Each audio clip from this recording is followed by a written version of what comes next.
আসসালামু আলাইকুম রহমতুল্লাহি ওয়া বারাকাতুহু।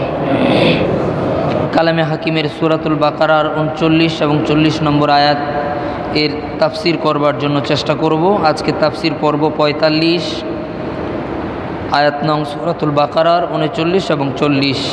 এই আয়াত দুটির মূল বিষয়বস্তু হচ্ছে ইহুদিরা প্রতিশ্রুতি ভঙ্গকারী জাতি। সম্মানিত হাজিরিন, আমি গত জুমার আগে দুটি জুমা ইহুদি জাতিকে নিয়ে আলোচনা করেছিলাম। এখন ধারাবাহিকভাবে লম্বা সময় ইহুদিদেরকে নিয়ে আলোচনা কোরআন থেকে সরাসরি আসবে। আমি আপনাদেরকে বলেছিলাম যে আল্লাহ তাআলা আমাদের শরীয়তে তথা কোরআনুল কারীমের মধ্যে সবচাইতে বেশি মূসা আলাইহিস সালাম এবং বনি ইসরাইলদেরকে নিয়ে বেশি আলোচনা করেছেন।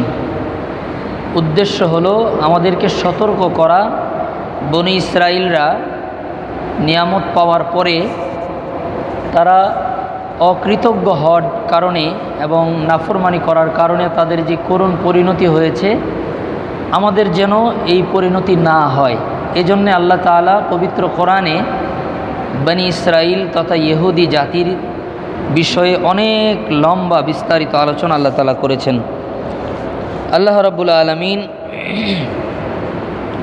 সূরাতুল বাকারার 39 এবং 40 আয়াতের মধ্যে আল্লাহ তাআলা বলেন, আমি আগে অনুবাদ করে নিচ্ছি। আল্লাহ তাআলা বলেন, বিসমিল্লাহ, ওয়াল্লাযীনা কাফারু ওয়া কাযযাবু বিআয়াতিনা উলাইকা আসহাবুন নার হুম ফিহা খালিদুন।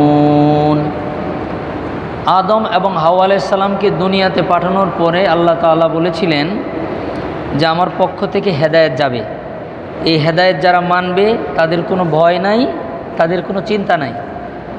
আর যারা মানবে না, ওয়াল্লাযীনা কাফারু ওয়া কাযযাবু বিআয়াতিনা, আর আমার পক্ষ থেকে হেদায়েত যাওয়ার পরে অর্থাৎ পথ নিদর্শন যাওয়ার পরে যদি এগুলাকে অস্বীকার করে এবং না মানে, আল্লাহ বলেন উলাইকা আসহাবুন নার, তারা হবে জাহান্নামের অধিবাসী। হুম ফিহা খালিদুন, জাহান্নামে তারা চিরকাল থাকবে। এরপরে আল্লাহ তাআলা বনি ইসরাইলকে নিয়ে বলছেন, ইয়া বনি ইসরাঈল আযকুরু নি'মাতি আল্লাতী আন'আমতু আলাইকুম। হে বনি ইসরাইল, এখানে ইসরাইল শব্দের অর্থটা আমাদের জানা থাকা দরকার।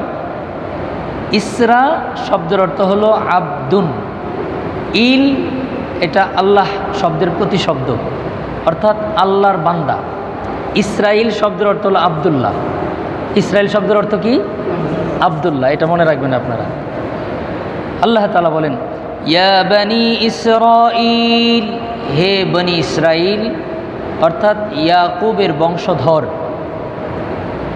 উযকুরু নি'মাতি আল্লাতী আন'আমতু আলাইকুম, তোমরা স্মরণ করো ওই সকল নিয়ামতকে যা আমি তোমাদেরকে দিয়েছিলাম। আল্লাহ তাআলা বলেন, আল্লাহ তাআলা কি কি নিয়ামত দিয়েছেন এটা আমি গত জুমার আগের জুমায় বলেছি, আমি স্মরণ করে দিচ্ছি।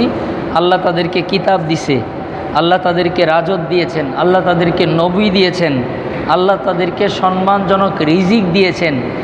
এরপরে আল্লাহ তাআলা তাদেরকে পৃথিবীর মধ্যে শ্রেষ্ঠত্ব দান করেছেন। গত জুমার আগের দুটি জুমায় আলোচনার দ্বারা আপনারা মনে মনে ভাবতেছিলেন যে ইহুদিরা সবচাইতে বেশি নিয়ামত পাইছে, ইহুদিরা শ্রেষ্ঠ জাতি।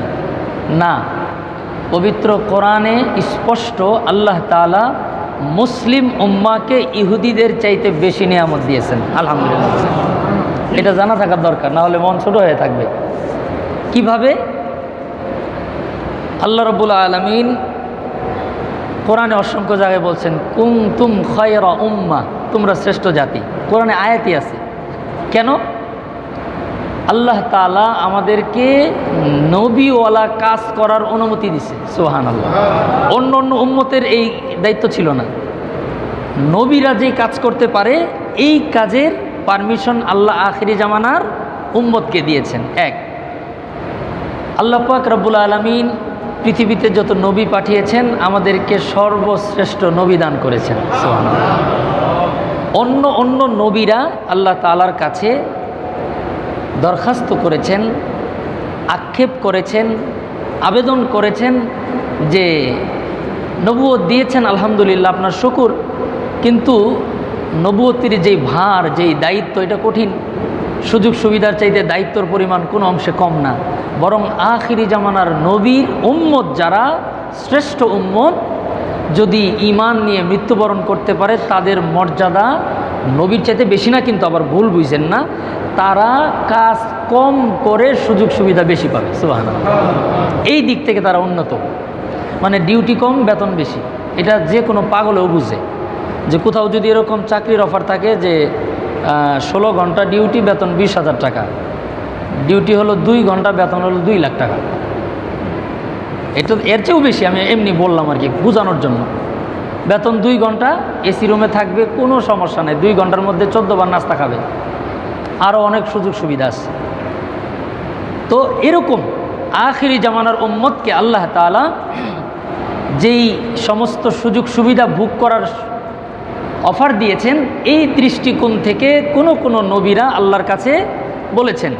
তো আল্লাহ তাআলা একজন নবীকে এটা কবুল করেছেন, তিনি হলেন হজরতে ঈসা রূহুল্লাহ আলাইহিস সালাম। ঈসা আলাইহিস সালাতু সালাম নবী, আবার ঈসা আলাইহিস সালাতু সালাম উম্মতে মুহাম্মদী। সুবহানাল্লাহ। তো এই দিক থেকে আমরা শ্রেষ্ঠ। আল্লাহ তাআলা আমাদেরকে সর্বশ্রেষ্ঠ কিতাব কোরআন দান করেছেন। এই সব মিলিয়ে আল্লাহ আমাদেরকে লাইলাতুল কদর দান করেছেন, এটা কাউকে দেন নাই। আল্লাহ তাআলা আমাদেরকে মাটিকে পবিত্রতার উপকরণ বানায় দিয়েছেন। সুবহানাল্লাহ। এটা কোনো উম্মতকে দেন নাই। এই উম্মত যে কোনো জায়গায় নামাজ পড়তে পারে, ইবাদত করতে পারে, আল্লাহ পারমিশন দিয়েছেন। সুবহানাল্লাহ। অর্থাৎ পুরো জমিনকে আমাদের জন্য মসজিদের হুকুমে দিয়েছেন, শর্ত যদি পবিত্র থাকে, শর্ত যদি পবিত্র জমিন আমাদের জন্য মসজিদের হুকুমে। সুবহানাল্লাহ। এরকম অনেক নিয়ামত দিয়েছেন। সামগ্রিক কথা হচ্ছে ইহুদিদের চাইতে আল্লাহ তাআলা আমাদেরকে আরও শ্রেষ্ঠত্ব এবং আরও অধিক নিয়ামত দান করেছেন। আমরা আলহামদুলিল্লাহ বলি। তো আল্লাহ তাআলা বনি ইসরাইলকেও অনেক নিয়ামত দিয়েছেন। আল্লাহ তাআলা বলেন, ইয়া বনি ইসরাঈল আযকুরু নি'মাতি আল্লাতী আন'আমতু আলাইকুম। ও বনি ইসরাইল, তোমরা স্মরণ করো আমি আল্লাহ তোমাদেরকে যত নিয়ামতগুলা দিয়েছিলাম, এই নিয়ামতগুলার শুকর আদায় করো। আল্লাহ তাআলা আবার আমাদেরকেও বলছেন যে তোমাদেরকেও যে নিয়ামতগুলা দিছি এগুলারও শুকরিয়া তোমরা আদায় করো। শুকরিয়া আদায় করলে আমি আল্লাহ ওই নিয়ামতকে বাড়ায় দিব। সুবহানাল্লাহ। আর যদি শুকরিয়া আদায় না করো, এই নিয়ামতকে শুধু ছিনাই নিব না, তোমাদেরকে কঠিন শাস্তিতে ফেলে দিব। আল্লাহ কোরআনের অন্যত্র বলেন, লাইন শাকারতুম লাযীদান্নাকুম লাইন শাকারতুম লাযীদান্নাকুম ওয়া লাইন কাফারতুম ইন্না আযাবী লাশাদীদ। আল্লাহ পাক রব্বুল আলামিন বলেন, ও মুহাম্মদ সাল্লাল্লাহু আলাইহি সাল্লামের উম্মত, তোমাদেরকে আমি আল্লাহ যত নিয়ামত দিয়েছি, এই নিয়ামত কোনো দিন গুণে তোমরা শেষ করতে পারবা না। আল্লাহ অন্যত্র বলেন, ওয়া ইন তাউদ্দু নি'মাতাল্লাহি লা তুহসুহা। কত নিয়ামত দিয়েছে, এগুলো গুণে শেষ করতে পারবা না। এরপরে আল্লাহ বলেন, লা ইন শাকারতুম লাযীদান্নাকুম। নিয়ামত পেয়ে যদি শুকরিয়া আদায় করো, আমি আল্লাহ লাযীদান্নাকুম ওই নিয়ামতগুলোকে আরও বাড়ায় দিব। ওয়ালা ইন কাফারতুম, আর যদি শুকরিয়া আদায় না করো, মনে রাখবা ইন্না আযাবী লাশাদীদ, নিশ্চয়ই আমার আযাব খুবই কঠিন। দেখবেন কিছু মানুষ সব সময় ভালো থাকে, কিছু মানুষ কিছু সময় ভালো থাকে, কিছু সময় খারাপ থাকে। যারা শুকরিয়া আদায় করে তারা সব সময় ভালো থাকে। আমি অনেক মানুষকে দেখছি অসুবিধার মধ্যে থেকেও তারা বলে আলহামদুলিল্লাহ ভালো আছি। এটাই হলো শুকরিয়া। আল্লাহ যেভাবে রাখেন, বাস আল্লাহই তো রাখছেন। শুকরিয়া আদায় করবেন, কষ্ট অর্ধেক কমে যাবে সাথে সাথে। আর শুকরিয়া আদায় করবেন না, কষ্ট ডাবল হয়ে যাবে সাথে সাথে, নিজেই বুঝবেন। আল্লাহ তাআলা সর্ব অবস্থা আমাদেরকে শুকরিয়া আদায় করার তৌফিক দান করেন। এরপর আল্লাহ তাআলা বলেন, ওয়াউফু বিআহদি উফি বিআহদিকুম ওয়াউফু বিআহদি। তোমরা পূর্ণ করো তোমাদের অঙ্গীকার সমূহ, উফি বিআহদিকুম, তোমরা যেই সমস্ত অঙ্গীকার আমার কাছে করেছো তোমরা সকল অঙ্গীকারগুলোকে পূর্ণ করো। ও ইয়া ফারহাবুন, এবং কেবলমাত্র আমি আল্লাহকেই ভয় করো, কেবলমাত্র আমি আল্লাহকেই ভয় করো। মানুষ আল্লাহকে ভয় করা বাদ দেওয়ার কারণে মাখলুকের ভয় মানুষের অন্তরে ঢুকে গেছে। ভয় এটা একটা অপশন, এটার একটা জায়গা আছে, প্রত্যেকের অন্তরের মধ্যে ভয়ের একটা জায়গা আছে। সবাই ভয় পায়, কিছু মানুষ মানুষকে ভয় পায়, কিছু মানুষ আল্লাহকে ভয় পায়। এখন সিদ্ধান্ত নেবেন, যদি আমরা আল্লাহকে ভয় করি আল্লাহ তাআলা মাখলুকের ভয় অন্তর থেকে দূর করে দিবে, সুবহানাল্লাহ। আর যদি আমরা মাখলুককে ভয় করি আল্লাহর ভয় অন্তরে আসবে না। আল্লাহর ভয় আর মাখলুকের ভয়ের মধ্যে পার্থক্য আছে। মাখলুককে ভয় করে কেন? মাখলুক ধরে মার দিবে, মামলা দিবে, জেল দিবে, ফাঁসি দিবে, চাকরিচ্যুত করবে, এই সমস্ত কারণেই তো ভয় করে। কিন্তু মজার ব্যাপার হলো আল্লাহ তাআলা বান্দাকে রিজিক দেন, আল্লাহ বান্দাকে ক্ষমা করেন, আল্লাহ বান্দাকে ভালোবাসেন, আল্লাহ বান্দাকে নিয়ামত দেন। এখন আল্লাহর ভয় আর মাখলুকের ভয়, তাহলে আল্লাহকে কেন ভয় করবো? আল্লাহ তো দেয়নি।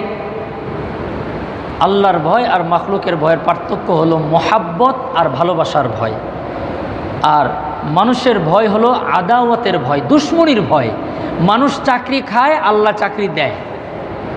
মানুষ চাকরি খায়, আল্লাহ চাকরি দেয়। পৃথিবীতে মানুষ মানুষকে কখন চাকরি দেয়? যখন না দিলেই নাই তখন দেয়। আপনি আপনার যোগ্যতার জন্য পেয়েছেন, হয়তো ঘুষ দিয়ে নিছেন, এটাও তো যোগ্যতার। ঘুষ টাকা কি সবাই দিতে পারে? 15 লক্ষ টাকা দিয়ে চাকরি নিছেন, এটা তো বিরাট যোগ্যতা।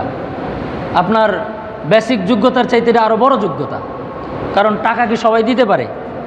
এখানেও যোগ্যতার বলেই আপনি নিয়েছেন, অর্থাৎ আপনাকে দিতে চায়নি, টাকার কারণে দিয়েছে। আপনাকে দিতে চায়নি, দেখছে যোগ্যতার কারণে কোনোভাবেই আপনাকে বাদ দেওয়া যাচ্ছে না, তখন আপনাকে দিয়েছে। কিন্তু আল্লাহ তাআলা কোনো স্বার্থ ছাড়া মাখলুককে রিজিকের ফয়সালা করেন। এজন্যে আল্লাহর ভয়টা হবে মহাব্বত আর ভালোবাসার ভয়।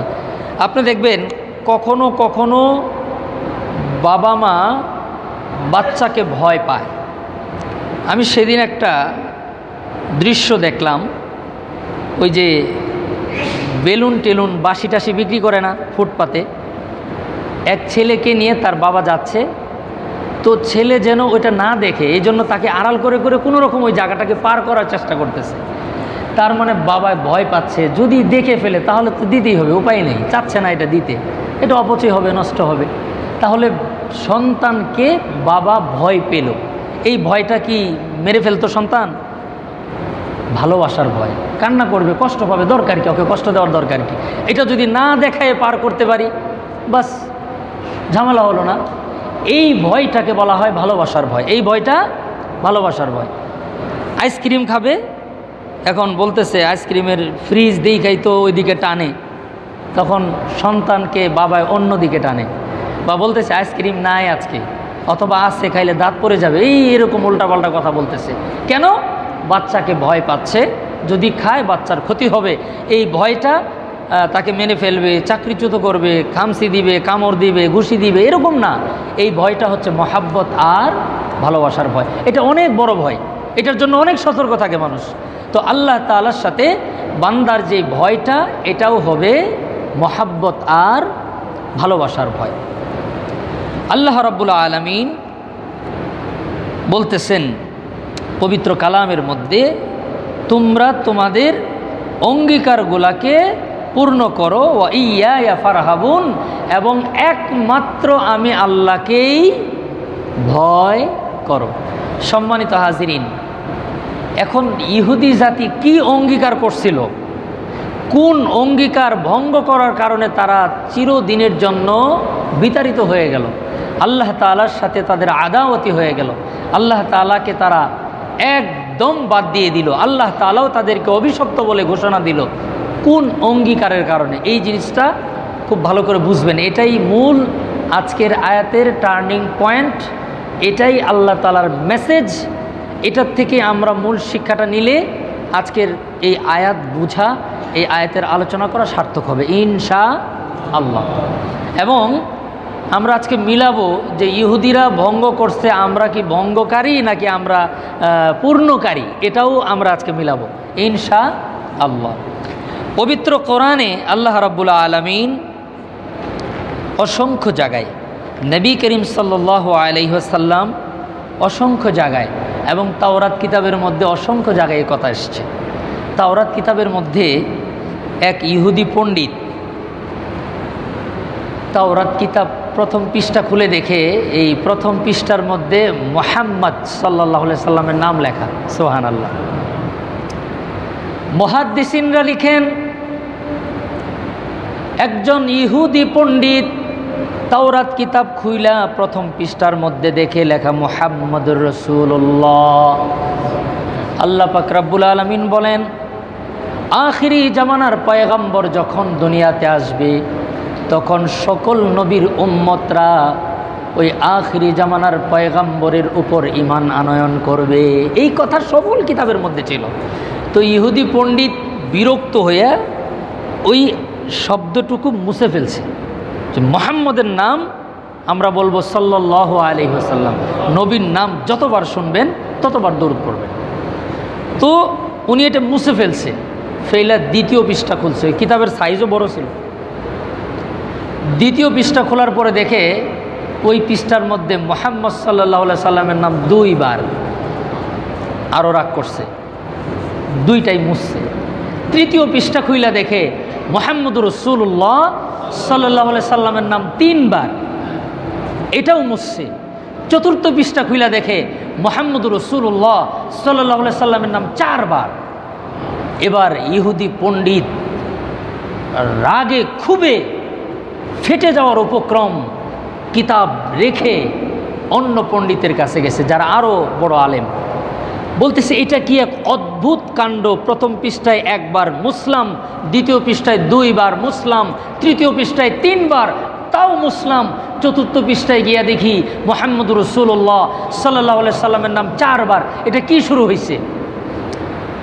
মুহাদ্দিসিনরা হাদিসের কিতাবের মধ্যে লিখেন ওই ইহুদি পণ্ডিত তাকে বলল, আরে পাগল, তুমি যদি এভাবে মুহাম্মদুর রাসূলুল্লাহ সাল্লাল্লাহু আলাইহি ওয়াসাল্লামের নাম মুছতে থাকো তাহলে চারবার আর পাঁচবার না, পুরা তাওরাত কিতাব জুড়ে প্রত্যেকটা শব্দ আল্লাহ পাক রব্বুল আলামিন মুহাম্মদুর রাসূলুল্লাহর নাম দিয়ে ভরে দিবেন। এটা মুছা যায় না। এটাই মূল মেসেজ। আদম পয়গম্বরকে আল্লাহ দুনিয়াতে পাঠাইছিলেন অ্যানাউন্স করার জন্য, শেষ জামানায় আমি নবী পাঠাবো। নূহ আলাইহিস সালামকে পাঠিয়েছিলেন এটার বিজ্ঞাপন দেওয়ার জন্য, শেষ জামানায় নবী পাঠাবো। ইব্রাহিম আলাইহিস সালাম তো দুআই করছেন, আল্লাহ আমার রক্ত থেকে যেন মুহাম্মদুর রাসূলুল্লাহ আসে। প্রত্যেকটা নবী এক মেসেজ দিয়ে গেছেন, শেষ জামানায় মুহাম্মদুর রাসূলুল্লাহ সাল্লাল্লাহু আলাইহি সাল্লাম আসবেন। তিনি যখন আসবেন দিন পূর্ণতা লাভ করবে। তিনি আল্লাহর শ্রেষ্ঠতম পয়গম্বর। তিনি দুনিয়াতে আগমন করার পরে সকল মত, সকল আদর্শ, সকল ধর্মরহিত সবাই পড়বে লা ইলাহা ইল্লাল্লাহু মুহাম্মদুর রাসূলুল্লাহ সাল্লাল্লাহু আলাইহি সাল্লাম। এটাই ছিল আল্লাহ তাআলার মূল মেসেজ। ইহুদি জাতিরা বিভিন্ন অকাম করছে আর বারবার আল্লাহ তাদেরকে মাফ করছে। সর্বশেষ আল্লাহ তাআলার সাথে তাদের একটা অঙ্গীকার হয়েছিল। লাস্টের দিকে গিয়া বারবার মনে করেন অপরাধ করে আবার মাপ চায়, আবার অপরাধ করে আবার মাপ চায়, এভাবে কয়বার। আমি একটা গল্প শুনছিলাম, গল্পের কথা বললে মানুষের ভালো মনে থাকে, এটার কিন্তু দলিল নাই। আবার এখন যেটা বলবো এটার কোনো দলিল নেই, এটা কথার কথা। এক লোক আরেক লোকের পাশে বসছে, তো কিছু লোকের স্বভাব আছে দেখবেন এমনি পা ঝাঁকে। এটা যাদের স্বভাব আছে আমি বলতেছি না, এটা যার যার ব্যক্তিগত বিষয়। আপনার পা ঝাঁকবেন না কান্দে রাখবেন আপনার ব্যাপার। তো পা ঝাঁকতে ঝাঁকতে আরেকজনের পায়ে গিয়া লাগে, তো লাগলেই একটু সরি বলে। এভাবে একবার না দুইবার না, যার পায়ে লাথি দেয় সে গুনতেছে, 1 2 করে করে 100 বার দিছে, 100 বার মাপ চাইছে। এরপরে যে 100টা পায়ের আঘাত খাইছে, লাথি খাইছে, এরপরে একসাথে দইরা 1 2 3 4 এভাবে 100টা মারছে। মারার পর বলতেছে সরি, একবার, দুইবার, তিনবার, চারবার, পাঁচবার, 100 বার মাপ চাইছে। তো যারা নাকি এরকম বারবার অপরাধ করে, একই অপরাধে বারবার ক্ষমা চায়, লাস্টের দিকে গিয়া এটার পরিণাম খুব ভালো হয় না। একবার, দুইবার, তিনবার ভুল করলে এটা ঠিক আছে, কিন্তু একই ভুল ধারাবাহিকভাবে করলে ওইটার ভুল থাকে না, ওইটা অপরাধ হয়ে যায়। তো ইহুদি জাতির সাথে আল্লাহ তাআলা যখন দেখলো যারা ঠিক নাই কথা কাজে, তখন আল্লাহ তাআলা তাদের কাছ থেকে অঙ্গীকার নিলেন যে তোমাদেরকে মাফ করব, একটা অঙ্গীকার দাও। সেটা কি? আখিরি জামানার পয়গাম্বর আসার পরে তার প্রতি তোমরা ঈমান আনবা। অঙ্গীকার কি ছিল? মুহাম্মদুর রাসূলুল্লাহ সাল্লাল্লাহু আলাইহি সাল্লামের প্রতি ঈমান আনবে। নাসারাদের সাথেও আল্লাহ তাআলার একটাই অঙ্গীকার ছিল, আখিরি জামানার নবী আসলে তোমরা তার প্রতি ঈমান আনবে। তো যখন মুহাম্মদ সাল্লাল্লাহু আলাইহি সাল্লাম দুনিয়াতে আসলো, আসার পরে কম সংখ্যক ইহুদিরা ঈমান আনছে, অধিকাংশ ইহুদিরা ঈমান আনে নাই। তো আল্লাহ তাআলা এখানে অঙ্গীকার দ্বারা বুঝাইছে ওই অঙ্গীকার যেই অঙ্গীকার করেছিল মুহাম্মদ সাল্লাল্লাহু আলাইহি সাল্লামকে অনুসরণ করবে, তাকে অনুকরণ করবে। মনে থাকবে আপনাদের ইহুদিদের অঙ্গীকার কি ছিল? মুহাম্মদ সাল্লাল্লাহু আলাইহি সাল্লামকে মেনে নিবে। সোজা কথা, মুহাম্মদ সাল্লাল্লাহু আলাইহি সাল্লামকে মেনে নিবে, এটা ওয়াদা করেছিল। এই ওয়াদা ভঙ্গ করার কারণেই তারা অভিশপ্ত। শর্ট কথা, আরও ছোট ছোট খুচরা কথা অনেক আছে, এগুলা গুছায় বললেও আমি বলতে পারবো না, আপনারা তো মনেই রাখতে পারবেন না। কিন্তু একটা কথা বললে এটা আপনাদের সবার মনে থাকবে। আজকের থেকে আমরা এই কথা মুখস্থ করলাম যে ইহুদিরা আল্লাহর সাথে প্রতিশ্রুতি করেছিল এই বিষয়ে যে মুহাম্মদুর রাসূলুল্লাহ সাল্লাল্লাহু আলাইহি সাল্লামকে মেনে নিবে, আর অঙ্গীকার ভঙ্গ করছেও এই বিষয়ে মুহাম্মদ সাল্লাল্লাহু আলাইহি সাল্লামকে তারা এক জায়গায় সমস্যা। কয় জায়গায়? এবার আসেন আপনার আর আমার সমস্যাটা কোথায়, এটাও তো জানার দরকার। খালি ইহুদিদের সমালোচনা করলেই মনে হয় ভাল লাগে। এই 2 দিন ধরে দেখতেছি ইহুদিদের জমিনে একটু আগুন লাগছে। আগুন তো লাগবেই, আরও ভয়াবহ আগুন তাদের সামনে আছে, জাহান্নামের আগুন তো আরও মারাত্মক। এটা তো সমস্যা না, এই আগুন কোনো ব্যাপারই না। ওদের কাছে যে প্রযুক্তি আছে, ওরা কোত্থেকে আগুন আসে এটা বন্ধ করে দিতে পারবে। আমাদের মাথায় সেন্স আনতে হবে। এই আগুন দেখাই মুসলমানরা খুব খুশি যে এতদিন গাজায় জ্বালাইছো, এখন তোমরা জ্বলে গেছো। ওদের কিচ্ছু হয় নাই। ওদের এই জ্বলার দ্বারাই আমাদের আনন্দিত হওয়ার কোনো কারণ, আমাদের কলিজার মধ্যে আগুন লাগায় রাখছে পুরো মুসলিম দেশগুলাতে। এটা বোঝা উচিত। আমরা এত দুর্বল কেন আমি বুঝি না, আমাদের জ্ঞান এত সীমাবদ্ধ কেন? একটু আগুন লাগছে আমেরিকায়, একটু আগুন লাগছে ইসরায়েলে, একেবারে খুশিতে লাফানো শুরু করছে। আগুন তো আপনার আমার কলিজায় লাগায় রাখছে। 95% মুসলিম দেশে নারী সংস্কার আইনের নামে কোরআন বিরোধী আইন করার প্রস্তাব দেওয়া হয়েছে। এই আগুন আপনার আমার কলিজায় লাগায় দেওয়া হয়েছে। এই আগুন ইসরায়েলের আগুনের চাইতে অনেক অনেক বেশি দাও দাও করে জ্বলা উচিত মুসলমানদের কলিজায়। যদি না লাগে বুঝতে হবে ওই কলিজার মধ্যে রক্ত সঞ্চালন হচ্ছে, বুঝার দরকার, বুঝার দরকার। এজন্যে আমি একটু ব্যতিক্রম চিন্তা করার চেষ্টা করি। ইসরায়েলের আগুনে সংবাদ আমার কানেও পৌঁছেছে, কিন্তু আমি এটার দ্বারা বিস্মিত হইনি, কারণ ওই আগুনের চাইতে বড় আগুন আমার বাংলাদেশে লাগাই দিছে। অবাক কাণ্ড। আমি গত 2 জুমা আগে আপনাদেরকে বলেছিলাম যে ইহুদিরা ইহুদি হইছে তাওরাত কিতাব না মানার কারণে। এটা কি মনে আছে আপনাদের? ইহুদিরা ধ্বংসই হয়েছে তো তাওরাত কিতাব পূর্ণাঙ্গ না মানার কারণে। এই সোনার বাংলা আমি তোমায় ভালোবাসি, এই দেশে কোরআনের বিরুদ্ধে আইন প্রণয়নের জন্য আপনার আমার টাকায় নাস্তা খাইছে, আপনার আমার টাকায় মাম বোতল খাইছে। প্রথম 2-1 দিন গ্লাসে খাইছে, এখন মাম বোতলই খায়। তো পানির বোতল খাইছে, কফি খাইছে, এসি রুমে বসছে, এরপর আপনার আমার টাকা দিয়ে টিস্যু দিয়ে নাক মুছছে, মুইসা বৈশা কোরআনের বিরুদ্ধে আইন প্রণয়নের প্রস্তাব দিছে। ভেরি ইন্টারেস্টিং ব্যাপার। এটার পরে যদি কোনো মুসলমানের কলিজায় একটু কোনো রকম না লাগে, তাহলে বুঝতে হবে ওই কলিজায় ঈমান নাই। পরিষ্কার কথা, আমার কথা স্পষ্ট। যদি কোনো মুসলমানের কলিজায় ঈমান থাকে, কারো কলবের মধ্যে আল্লাহর প্রতি আস্থা এবং বিশ্বাস থাকে, তাহলে কোরআনের বিরুদ্ধে আইন হলে কিছুটা হলেও খারাপ লাগা উচিত। প্রাসঙ্গিক কারণে মেসেজটা আপনাদেরকে আমি দিয়ে দিলাম।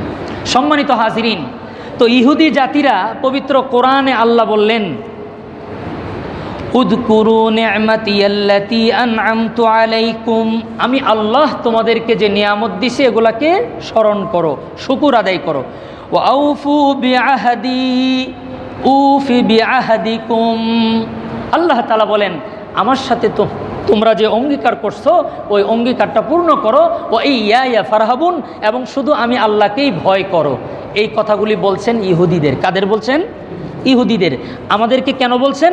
যে তোমাদের মধ্যেও যদি এই রোগ থেকে থাকে সাবধান হও, না হলে পরিণতি এক। তো ইহুদিরা প্রতিশ্রুতি দিল যে ঠিক আছে, আমরা আখিরি জামানার নবীকে মেনে নিব, আখিরি জামানার নবীকে মেনে নিব, তিনি যা বলেন তাই শুনবো, তিনি যেভাবে খাইতে বলেন সেভাবে খাবো, যেভাবে চলতে বলেন সেভাবে চলবো, তার ব্যক্তি জীবন, তার পারিবারিক জীবন, তার সামাজিক জীবন, তার রাষ্ট্রীয় জীবন সব কিছু আমরা মানব, কথা দিলাম। এই কথা কে বলেছেন? ইহুদিরা। কার সাথে বলেছেন? আল্লাহর সাথে। এবং ওয়াদা দিলাম এই কথা বলেছেন। আল্লাহ তাআলা তাদেরকে মাফ করে দিয়েছেন। এরপরে তারা তাদের কথা রাখেনি। এটা তাদের ক্যারেক্টার। কিছুদিন আগে যুদ্ধবিরতির দলিলে স্বাক্ষর কইরা, বিরতির দলিলে স্বাক্ষর কইরা 2 দিন পর আবার হামলা করছে। এটা এদের পুরনো ক্যারেক্টার। এটা আশ্চর্য হওয়ার কিছু নেই। সম্মানিত হাজিরিন, ওরা যা বললে তা হোক। ইহুদিরা অঙ্গীকার করবে, ভঙ্গ করবে, আগুন দুনিয়াতেও জ্বলবে, আখিরাতেও জ্বলবে, আমাদের কোনো সমস্যা, টেনশন করে লাভ নাই। আল্লাহ বলছে ওরা ধ্বংস। আল্লাহ কোরআনে দলিল দিয়েছেন লানাত, তারা মালউন, তারা অভিসম্পদ প্রাপ্ত, তারা অভিশপ্ত জাতি। তাদের নিয়ে বলে লাভ নাই। আমার দরকার আপনাকে নিয়ে, আমাকে নিয়ে বলা। সেটা কি? তারা আখিরি জামানার নবীকে মানবে, কথা দিয়েছিল, মানেনি, ধ্বংস। মানেনি। এবার আমি বড় দরদ আর ব্যথা নিয়ে বলছি, আপনারা আপনাদের মস্তিষ্ককে নিউট্রাল করেন। নিউট্রাল বুঝেন মানে ইনসাফের সাথে কথাটা বুঝবেন। গিয়ারে রাখলে কিন্তু দৌড় দিবে, নিউট্রাল রাখতে হবে। সেটা কি? আমরাও কালেমা পড়েছি লা ইলাহা, আল্লাহ ছাড়া কোনো, মুহাম্মদুর রাসূলুল্লাহ সাল্লাল্লাহু আলাইহি সাল্লাম। জীবন আদর্শ একমাত্র মুহাম্মদ সাল্লাল্লাহু আলাইহি সাল্লামের। জীবন আদর্শ একমাত্র আল্লাহ ছাড়া কোনো মাবুদ নাই। জীবন আদর্শ একমাত্র মুহাম্মদ সাল্লাল্লাহু আলাইহি সাল্লামের। এই ওয়াদা আমরা করছি। এই ওয়াদা করার কারণে আল্লাহ তাআলা ঘোষণা দিয়েছেন যে নবী আপনার উম্মতকে বলে দেন আপনার একজন উম্মতকেও আমি জাহান্নামে দিব না। এটা আল্লাহর সাথে আমাদের ওয়াদা। আমরা ওয়াদা করছি, আমরা মানব, আপনার কোনো শরিক নাই, আপনার নবীকে মেনে চলব। এই ওয়াদার পরিপ্রেক্ষিতে আল্লাহ তাআলা ঘোষণা দিয়েছেন আমিও তোমাদেরকে দুনিয়াতে শান্তি, আখিরাতে মুক্তি, দুনিয়াতে শান্তি, আখিরাতে মুক্তি দিব। আল্লাহও কথা দিয়েছেন। এবার ঠান্ডা মাথায় চিন্তা করেন, লা ইলাহা ইল্লাল্লাহটা মানেন, এটা ঠিক আছে। শিরক করলেও ভুলে ভালে হয়তো বা করে, না বুঝে করে, আল্লাহ যেন মাফ করে দেয়, বলে না আমিন। তওবা করতে হবে নিয়মিত। কিন্তু মুহাম্মদুর রাসূলুল্লাহ সাল্লাল্লাহু আলাইহি সাল্লামের জীবন আদর্শকে আমাদের মধ্যে আছে। তাহলে ইহুদিদের নিয়ে কেন ওয়াজ করবো আমি, বলেন তো? আমার কথা কি বুঝছেন আপনারা? এই মেসেজটুকু আপনারা নিয়ে যান। ইহুদিদেরকে নিয়ে চিন্তা করে লাভ নাই। ওই যে কথা বলে না, যে প্রবাদটা ভুলে গেলাম, যে ওই যে চালনি যে আছে, চালনির ছিদ্র অনেকগুলা, আরেকজনের 2 ছিদ্র দেখে কয় তোর তো ছিদ্র 2টা, ওর যে পুরো নিচেটা পুরোটাই ছিদ্র, এইটার খবর নেই। তো আমাদের হালত হয়ে গেছে এই, শুধু মুসলমান আইডি কার্ডের মধ্যে এই লেখাটা আছে, আমি জানাজা হয়, আমার কাফন দাফন হয়, আর বিয়েটাও এখন অর্ধেক নষ্ট হয়ে গেছে। বিয়ে মুসলমান কায়দায় এখন আর মুসলমানদের হয় না। মুসলমান কায়দায় মুসলমানদের বিয়ে হয় না, এটাও অর্ধেকে চলে আসছে। এজন্য তালাকটাও দ্বিগুণ হয়ে গেছে। আগের বিয়ের মধ্যে, এটা প্রাসঙ্গিক এজন্য বলছি, আপনার নানা দাদার কি বিয়ের রেজিস্ট্রি আছে? খুব কমই আছে, যাই তখন রেজিস্ট্রি মেজিস্ট্রিগুলো ছিল। আপনার নানা দাদির খোঁজ নিয়ে দেই কিন্তু জিজ্ঞেন থাকলে, বা আপনার মাকেই জিজ্ঞেস করেন যে আচ্ছা তোমার মায়ের যে বিয়ে হয়েছিল রেজিস্ট্রি আছিল, বলতেই পারবে না রেজিস্ট্রি কী জিনিস। কিন্তু তালাক হয়নি, সংসারে শান্তি ছিল। আমার বাবার নানিকে দেখেছি, নানায় বাড়িতে ঢোকার আগ পর্যন্ত দরজায় দাঁড়ায় থাকতো, ঘরে ঢুকলে এরপরে ভাত বেড়ে দিত, হাত পাখা দিয়ে বাতাস করতো, তার খাওয়া শেষ না হওয়া পর্যন্ত খাবার খায় নাই। আমি চোখ দিয়ে দেখা পরে বলছি। আর এখন অবস্থা কি, আরেক রুমে রিমোট নিয়ে টিভি চালায়, বলতেছে ভাত ফ্রিজের মধ্যে আছে, ডিম একটা ভেজে খেয়ে নিও। ভুল বললাম? এই হালত চলতেছে, কারণ গোড়ায় গলত, আসল জায়গায় সুন্নাহ নাই, এই জন্য ফল খুব খারাপ অবস্থা। আল্লাহ আমাদের বুঝার তৌফিক দান করেন। সম্মানিত হাজিরিন, আমি বলতে চাচ্ছি, ইহুদিদের নিয়ে চিন্তা করার আগে আমাদের নিজেদেরকে একটু পরীক্ষা করে নেওয়া দরকার। আমাকে অনেক ভাই বলেছেন, এত কান্না, এত দোয়া, এত কিছুর পরেও আল্লাহ ওদের কি ধরবে না? আমার বলতে ইচ্ছে করতেছিল, আল্লাহ তো আগে আমারে আর আপনারে ধরবে। আল্লাহ ধরবে আমাকে আর আপনাকে, তাগো তো ধরছেই, তাদের আখেরাত নাই, তাদের আখেরাত নাই, এর চেয়ে বড় আযাব আর কি হতে পারে? তাদের তো ধরছেই, এখন ধরবে কাকে? আপনাকে আর আমাকে। এজন্যে আল্লাহ রাব্বুল আলামিন পবিত্র কোরআনে ইহুদিদের এই প্রতিশ্রুতির কথা স্মরণ করায় দিয়ে আমাদেরকে বুঝাইতে চায়, ও মুসলমান, ইহুদিরা তাদের প্রতিশ্রুতি ভঙ্গ করার কারণে তাদের এই পরিণতি, সাবধান, তোমাদের যেন এই পরিণতি না হয়। তো আমরাও প্রতিশ্রুতি দিয়েছি, আল্লাহ আপনাকে অদ্বিতীয়, আপনি এক, লা শারিক, আপনার কোনো শরীক নেই, ওয়াদা করলাম, এটা মানবো। আর 2 নম্বর কি মানবো? আপনার প্রেরিত রাসূল মুহাম্মদুর রাসূলুল্লাহ সাল্লাল্লাহু আলাইহি সাল্লামের বাতলিয়ে দেওয়া পথে, তার নির্দেশিত পথে আমি চলবো, এর বাইরে আমি যাব।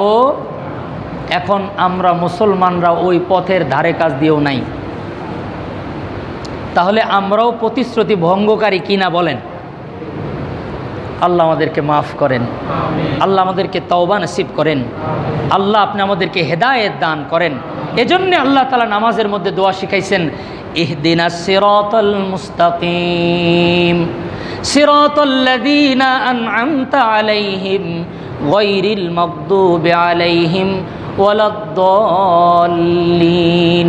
আল্লাহ পাক রব্বুল আলামিন বলেন, ও মানুষ, তোমরা নামাজের মধ্যে দাঁড়ায় দোয়া করবা, ইহদিনাস সিরাতাল মুস্তাকিম, আল্লাহ আপনি আমাদেরকে সিরাতাল মুস্তাকিম প্রদর্শিত করেন।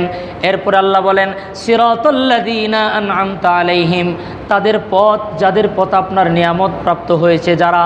এরপর আল্লাহ বলেন, গায়রিল মাগদুবি আলাইহিম, না না, ইহুদিদের পথ না, যে ইহুদিরা ওয়াদা ভঙ্গ করেছেন, ওয়ালাদ-দাল্লিন, আর নাসারাদের পথ না, যারা ওয়াদা ভঙ্গ করেছেন। ও মুসলমান, বিবেক দিয়ে বোঝার চেষ্টা করেন, নিজের চোখ বন্ধ কইরা বুকের মধ্যে হাত দিয়া রাত্রে যখন ঘুমাইবেন, একটু চিন্তা করে দেখবেন, আমিও ওয়াদা করছি আল্লাহ এক, মুহাম্মদ সাল্লাল্লাহু আলাইহি সাল্লামের পথ অনুযায়ী আমাদেরকে চলতে হবে। তাহলে আমরা কতটুকু নবীজির পথ অনুযায়ী চললাম? যদি চলতে পারি তাহলে আমরা ওয়াদা পূর্ণকারী, আর যদি না চলে থাকি, ও মুসলমান, শুধু চাপা পিটাইলে হবে না। বাস্তবতা হলো, নবীর পথে যদি না চলি তাহলে আমিও ওয়াদা ভঙ্গকারী। তো ওয়াদা ভঙ্গ করলে আমি আর ইহুদির মধ্যে কোনো পার্থক্য নেই। আল্লাহ পাক রব্বুল আলামিন আমাদেরকে সত্যিকারে প্রতিশ্রুতি পূর্ণকারী হিসাবে কবুল করেন। সকলে বলুন আমিন। শেষ কথা হচ্ছে, আমাদের যে হালাত, আমাদের এই হালাতটা এমন, এক কিতাবের মধ্যে লিখেছে হাসান বসরি রহমতুল্লাহি আলাইহি বলেন যে একজন সাহাবীকে যদি কবর থেকে উঠায় এনে এই জামানার লোকদের মধ্যে ছেড়ে দেওয়া হয়, যে আপনি একটু মন্তব্য করেন, উনি দেখলে বলবে এখানে একজনও মুসলমান না, নাউজুবিল্লাহ বলে। আর আমাদের একজন মানুষকে নিয়ে যদি সাহাবীদের ওই জামাতের মধ্যে ছেড়ে দেওয়া হয়, তুমি একটু দেখো, আমরা বলবো যে একজনও সুস্থ না, এগুলো পাগল। এই কথাটুকু মনে রাখেন। আমরা সাহাবীদের দেখলে কি বলবো? পাগল। আমরা কি বলবো? আর তারা আমাদেরকে দেখলে মুসলমান মনে বোঝার দরকার। আল্লাহ তাআলা আমাদেরকে মুসলমান হওয়ার তৌফিক দান করেন।